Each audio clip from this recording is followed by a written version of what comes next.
Everybody here made their living somehow off the water. Very busy place, yeah. Take it on up. All these fellows with hand trucks moving barrels and bags. This was an incredibly happening place. People with power, people with wealth. The whole oystering industry was just absolutely, huge. It was the driving force of the economy. By far, it's been the oyster capital of the world.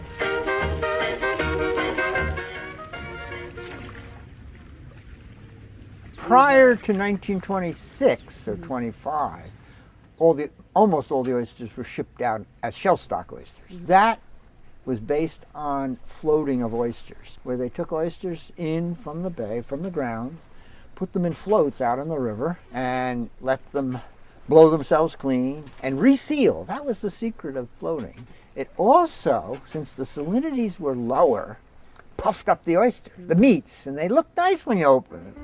Makes it more saleable, but it also cleaned out any sand they would have in them and things like that. They'd float out there a month maybe or some time, and it's all according to how bad somebody needed the oysters, I would imagine. You had to fork them off because you can't get a shovel in amongst the oysters. You have to use a fork to get in there, but the fork was the same size as an oyster shovel, except it was a fork. And then the oysters are moved from the floats into scows, and they're basically like floating boxes, these square boats that move the oysters from the floats over here to the wharves.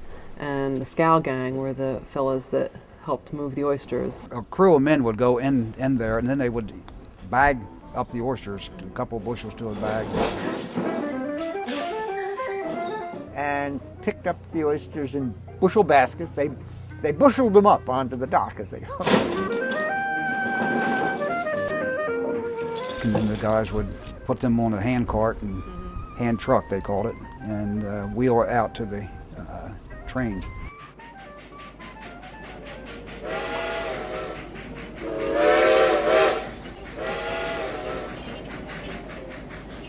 It must have been quite an intense operation when that train came for everybody to have everything set up to go ahead.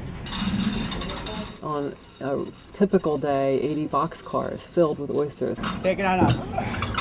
And that's not like some peak. There's actually a fella, I'm told, who counted when he was a kid here, counted 127 boxcars filled with oysters. I saw numbers that were mind-boggling, as far as how many oysters were shipped out, and they went all over. St. Louis was a big market. San Francisco, Denver. As far away as Canada and across to the west. Schooner John Reed, 25,800 calls, $193.50. They had record books, and we sat down and looked through the pages of plantings and harvestings from their leases. And we figured out that just one company had about 1 million bushels of oysters on their grounds. No mechanization like we have today with no electronics.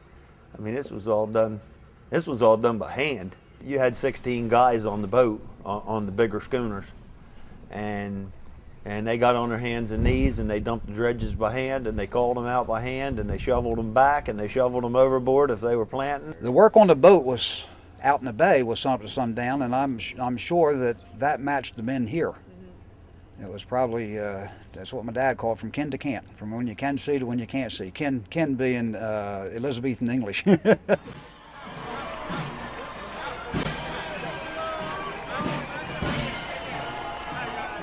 It's amazing how many people from all over the place will say that they remember driving down here on a Sunday afternoon to watch the schooners leaving.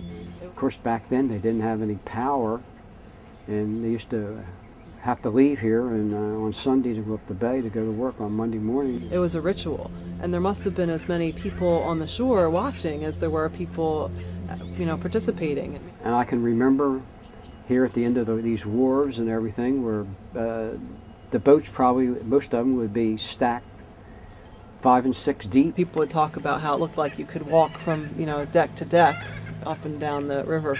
And, the sails were just, the river was just white with sails. and you know they're all so beautiful and graceful. But imagine how there must have been loud, though. Just imagining all those boats moving up and down the river at the same time it must have been spectacular.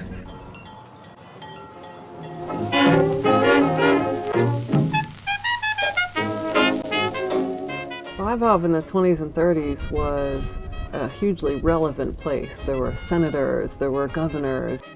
It was known. This was a place that people went on excursions just to see what was happening. They went here to pick things up that they needed from the chandleries or the markets. Oh, there were lots of businesses here.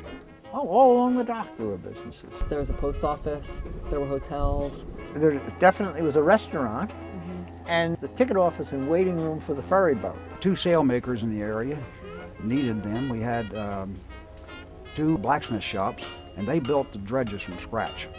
You don't go to a store and buy a dredge. I hope that a visitor to Bivalve and the shipping sheds will be able to kind of close their eyes and imagine the activity, the vibrancy that was here. But at the same time, it's not all about the history. I hope that they can, stay here long enough to soak in the activity today and recognize that it may have a different flavor to it, but that Bivalve is still relevant. And the activities along the bay shore and in the bay are still very meaningful. There are still people making a living here. There are still incredible natural resources, and they're there and available for people to connect with.